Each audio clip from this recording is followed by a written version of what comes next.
Good morning. This is George Thompson, and today I'd like to talk about the Federal Trade Commission's new rule on Made in America marking. The Federal Trade Commission, or FTC, has finally adopted a regulation that codifies its long-standing approach to labels claiming a product is made in the United States. The new rule doesn't break much new substantive ground, but it does, however, expand the remedies the FTC can seek for misleading claims. It also provides a good recap of what's required and, more importantly, what's prohibited. First, the new rule deals with unqualified claims of U.S. origin. Unqualified claim simply means that a product label indicates that a product is in whole or substantial part of domestic origin. Labels stating Made in America or Made in USA are classic examples of unqualified claims. The FTC's long-standing position is that an unqualified U.S. origin claim requires three conditions. First, final assembly or processing of the product occurs in the United States.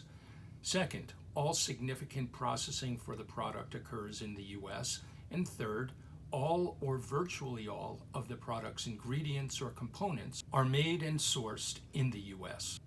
This standard remains in effect, but it now applies to labels appearing in all contexts, such as on product packaging or online. The FTC rejected requests for a different criterion, such as a percentage of U.S. origin value or one of the substantial transformation standards applied by U.S. Customs and Border Protection. Instead, the agency stated that it considered the current rule to be clear enough in its coverage and also provide flexibility to address different industries and changing market conditions.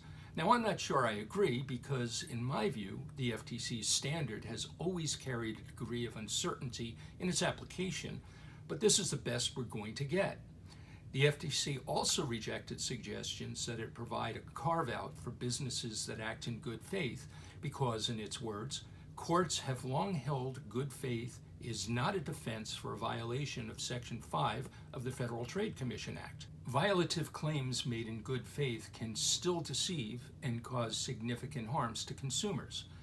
Thus, companies that mistakenly believe they are in compliance do not get a safe harbor from enforcement actions. Very importantly, the new rule does not address qualified claims, which indicate that a product does have foreign content, nor does it address advertising in general, only labels. By adopting the all or almost all standard in a regulation, the FTC has expanded its enforcement options. Knowing violations can give rise to civil penalties, plus liability for injury caused to consumers. The rule is effective as of August 13, 2021.